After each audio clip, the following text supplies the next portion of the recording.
incredibly fertile bottomland, surrounded by oak hickory forests, and Henry's never found the bottom of the topsoil. You know how a lot of farms in Illinois have 3 or 4 or 6, or if you're lucky, more inches of topsoil. He's dug down 6 feet and never found the bottom. He likes to dig. He has never found the bottom of his topsoil. And that's just, you know, millennia of probably an ancient riverbed and depositing layer after layer of silt. You know, now we have a small stream running through there at the tree line, but at one time, or who knows how many thousands of years of beautiful black soil has built up there. But it's a hugely, hugely fertile place and grows, like I said, 655 varieties of vegetables. So that's Henry's farm, and I took the other picture just because that was a robin that was nesting on the outside of the chicken shed, and it's very friendly to wildlife. There's just tons and tons of insects and birds in the spring. You just can't believe the sound of the birds. And basically everything he does is solar powered and grass based, even the chickens. And sometimes I ask when I go to schools, I ask kids, how are those chickens solar powered? And they look and they look and they look for like a little solar array, you know, somewhere on the top of the chicken. They can't find it. But then they usually get it, actually. They get it that the grass is being fed by the sun, and then the grass and the insects are what the chickens are eating. So the chickens are solar powered, not fossil fuel powered. And they're also eating some grain from my neighbor down the road who's an organic farmer. So even there we're not getting much of the fossil fuel base. And they're not fed antibiotics. They're very healthy on their own there. And you know why the grass is so green? One reason, of course, they're pooping in it. And nitrogen, you know, chicken droppings are extremely high in nitrogen. But if you do it this way, if you have them spread their own manure, spread their own nitrogen, it's not a problem. In fact, it's a very good thing. Henry says he doesn't keep chickens for the eggs. He keeps them for what else they produce. And he also uses that to fertilize his greenhouses because they stay in one place, and so he has to get the nitrogen in there to keep them going. So these hens are having a positive impact on the environment, they're having a healthy life, and they lay incredibly delicious eggs.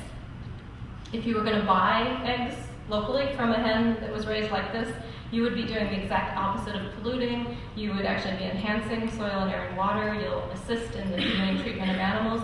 You're having a very minimal or no effect on global warming, and you've gotten a great egg from a local farmer, and what that means is that you've actually contributed to your local economy. So there's all those benefits. Just another picture of our chickens with a kid that was born last year, one of 4 actually. And another example of the solar power, everything he starts at this time of year starts in the greenhouse, and it's, again, it's solar powered. There's no fossil fuels used there. It's just a very simple, low-tech greenhouse, but it starts all of his seedlings that then get planted into the garden as soon as it's warm and dry enough. And this is us planting in the spring, doing some transplanting, and Henry's tractor actually also runs on biodiesel, and he just got a new tractor that is going to be solar powered through batteries. So he, again, is trying to have almost no fossil fuel use. And his truck that goes up to market to Evanston every week is also biodiesel. So, getting back to what we're talking about today, which is basically voting with your fork and having a choice, and knowing that you can go in a grocery store and you can feel very isolated and lonely, and you look at this array of sort of the illusion of choice. You know, you have package after package after package of brightly colored, interesting things, and yet they're all pretty much made with the same few ingredients and not that good for you, basically. And the other choice is at Henry's Farmers Market or your local farmer, or grow your own, or join a CSA, any number of ways to get something that's really healthy, that's also good for the environment. I'm going to go through a bunch of good things here because I feel like a lot of times, like I just did, people beat you over the head with the bad stuff, you know, the cruelty to animals or the poisoning of our water or whatever. And, you know, it's true and we got to think about it sometimes, but I prefer to talk about the really great, the great things you do. And it all starts for me with taste. This is actually my niece, Zoe, after a day of picking Henry has like 75 or 80 kinds of tomatoes, and this is a few of them here. And so, if you're voting for the good, here's all the good things. It's like you take a tomato and you bite into it, and you have this explosion of flavor, and it's like dripping down your chin, and that drip from the tomato juice on your chin is like a drop in a pond. And then from that one drop of delicious tomato juice, it starts to have these concentric circles of good, good, good, good, good. And that's what I'm going to go through right now. Good taste. These are some more of Henry's heirloom tomatoes. He grows heirlooms and hybrids and cherries and pears and all kinds of tomatoes. Anything you can think of. Amish paste, everything. So you get great taste, and along with taste, you get great nutrition. And we actually did some research. Food scientists have shown that taste equals nutrition. And you kind of know that, right? Your body knows it kind of intuitively when you bite into a tomato that you get in the grocery store in January, and it tastes like nothing, or even in August in the grocery store it tastes like nothing. And you think, wow, you know, that didn't feel good, that didn't feel like I really got much vitamin A or vitamin C or anything else. And then you bite into something like the tomatoes in the last slide, and your body just goes, wow, you know, just livens you up. And they've shown that that's true. If it tastes good, it is good for you. It has higher levels of vitamins. And the other thing is that they've shown that from the 1950s until now, or I think the study I saw was 1950 to 1998 or something, that pretty much every single vegetable they tested, because they had the figures from 1950 and then they tested the tomato again or the carrot again in 1998, and the nutrient levels had decreased across the board, like from 15 to 50%. And we can go into that more later too, but it's something to do with the way we're growing them. We're kind of putting them on steroids. They get real big, real fast, but they have almost no nutrients in them. It's also about the cultivars. We choose cultivars now that are good for transportation, good for shelf life, good for uniform size and shape and color, but we don't care about taste or nutrition. So with the local food or something you grow yourself, you get some really great nutrition. My sister grows lots of different fruits, like these black currants, which are extremely high in vitamin C.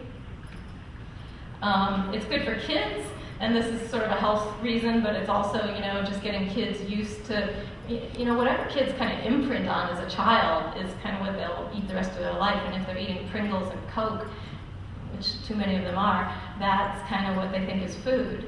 So these kids, kids of a friend of mine, are eating some good food and enjoying it and getting that imprinted on them for a healthy life.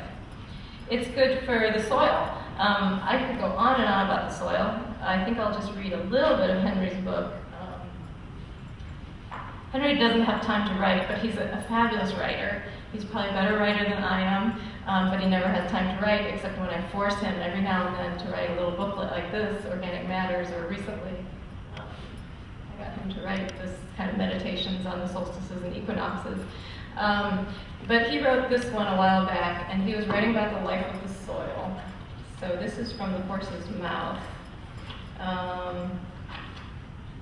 Let's see. He basically says, "My fields are full of life, brimming with life, overflowing with life. At my farm you see not only crops, but weeds. On the plants are insects, some of them considered beneficial, some of them considered pests. The soil is stirring with worms, sow bugs, mites, ants, and other life. Beyond the resolution powers of the naked eye, the soil roils with a whole universe of microbial life. A teaspoon of soil contains dozens of nematodes, thousands of protozoa, yards of fungal material, and 100 million to 1 billion bacteria in a single teaspoon. The biomass of soil bacteria alone is equivalent to 2 cows per acre. That means that each acre of healthy soil hosts over 2,000 pounds of bacteria." So he says, if organic farming deals with life, does conventional farming deal with death? It's a terrible thing to say, but I'm afraid so. You could see for yourself if you came down to my field and examined a handful of my soil and then a handful of my neighbor's soil. My soil exudes the rich, loamy smells of yeast and life. It crumbles softly in your hand, held together in clumps by the sticky glue of organic matter. My neighbor's soil has been sterilized by chemicals. It smells of nothing. It shears apart into hard-edged chunks and finally into fine dust. His soil is lifeless, a coffin rather than a cradle. The goal of everything I do in my fields is to give life to the soil and to the entire ecosystem.